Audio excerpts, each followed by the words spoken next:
আপোনাৰ নাম কি? হা মোৰ নাম এনামুল। ক'ত ঘৰ? ধুবুৰী। হা ধুবুৰী ধুবুৰী। এই সৰু সৰু শাল পুলিবিলাক কিয় কাটি দিছা? তাৰমানে আমি এইটো সোলাৰ ফেন্স কাম কৰিম। এইটো আমাৰ এই মানে বেছি ডাঙৰ ডাঙৰ কাটে মানে সৰু দুইটা এটা মাজে মাজে পৰিছে, এইটো কাটিছোঁ মানে ডাঙৰ ডাঙৰ কাটিলে আমি ফৰেষ্টৰ ৰেঞ্জাৰ ছাৰক কৈহে কাটিব লাগিব ন, এইটো আমি কাটা নাই। এখন যে ৰিজাৰ্ভ ফৰেষ্ট তুমি জানা নাই? ইয়াত যে গছ পুলি কাটা মানা আছে, তুমি সেইটো কথা জানা নাই? জানো, মই এনেকুৱাকৈ কাটা নাই ন, সৰু এটা দুটাহে কাটিছোঁ। পুলিবিলাক ঢেৰ পুলি কাটা হৈছে তাত, মই নিজে দেখি আহিছোঁ। আমি এইবিলাক ডাঙৰ গছ তো আমি কাটা নাই, মানে সৰু সৰু এটা মানে মাজে মাজে একদম যিবিলাক কাটিবই লাগিব, এইটো আপোনাৰ দেখিলেও ক'ব, এইটোহে কাটিছোঁ। এইটো গছ পুলি কটাটো অথৰিটি নাই। ইয়াত অলৰেডি গছ কাটি পেলাই বহু মানুহ জেল গৈছে, এইটো গম পোৱা নাই? কাক সুধি পেলাই কাটিছিলা? ঠিক আছে, মই ৰেঞ্জাৰ ছাৰৰ লগত কথা পাতিলোঁ এবাৰ। আজি বালিপাৰা সংৰক্ষিত বনাঞ্চলত ঠিকাদাৰে ফেন্সিং দিয়াৰ নামত আপোনালোকৰ যি মূল্যৱান শাল পুলি কাটিছিল, ইতিমধ্যে আপোনালোকে এজনক আটক কৰিছে, কি কৰিব?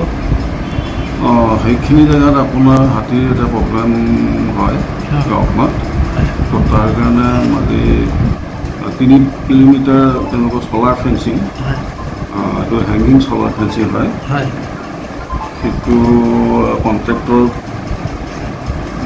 কণ্ট্ৰেক্ট বেচিছত দিয়া আছিলে। তো তেওঁলোকে সেই ফেন্সিংখিনি নিবৰ কাৰণে যিখিনি তাত পৰিছে সৰু সুৰা গছৰ পুলি, শাল গছ, আমাৰ অজ্ঞাতে ৰাতিপুৱা কাটি আছিলে। আমি গম পাই পেলাই লগে লগে আমাৰ ষ্টাফ গ'ল, মই গ'লোঁ, গৈ পেলাই দেখিলোঁ কেইটামান পুলি কাটিলে। তো এজনক আমি এৰেষ্ট কৰি আনি জেলত। ঠিক আছে। আপোনাৰ নাম কি? হা মোৰ নাম এনামুল। ক'ত ঘৰ? ধুবুৰী। হা ধুবুৰী ধুবুৰী। এই সৰু সৰু শাল পুলিবিলাক কিয় কাটি দিছা? তাৰমানে আমি এইটো সোলাৰ ফেন্স কাম কৰিম। এইটো আমাৰ এই মানে বেছি ডাঙৰ ডাঙৰ কাটে মানে সৰু দুইটা এটা মাজে মাজে পৰিছে, এইটো কাটিছোঁ মানে ডাঙৰ ডাঙৰ কাটিলে আমি ফৰেষ্টৰ ৰেঞ্জাৰ ছাৰক কৈহে কাটিব লাগিব ন, এইটো আমি কাটা নাই। এখন যে ৰিজাৰ্ভ ফৰেষ্ট তুমি জানা নাই? ইয়াত যে গছ পুলি কাটা মানা আছে, তুমি সেইটো কথা জানা নাই? জানো, মই এনেকুৱাকৈ কাটা নাই ন, সৰু এটা দুটাহে কাটিছোঁ। পুলিবিলাক ঢেৰ পুলি কাটা হৈছে তাত, মই নিজে দেখি আহিছোঁ। আমি এইবিলাক ডাঙৰ গছ তো আমি কাটা নাই, মানে সৰু সৰু এটা মানে মাজে মাজে একদম যিবিলাক কাটিবই লাগিব, এইটো আপোনাৰ দেখিলেও ক'ব, এইটোহে কাটিছোঁ। এইটো গছ পুলি কটাটো অথৰিটি নাই। ইয়াত অলৰেডি গছ কাটি পেলাই বহু মানুহ জেল গৈছে, এইটো গম পোৱা নাই? কাক সুধি পেলাই কাটিছিলা? ঠিক আছে, মই ৰেঞ্জাৰ ছাৰৰ লগত কথা পাতিলোঁ এবাৰ।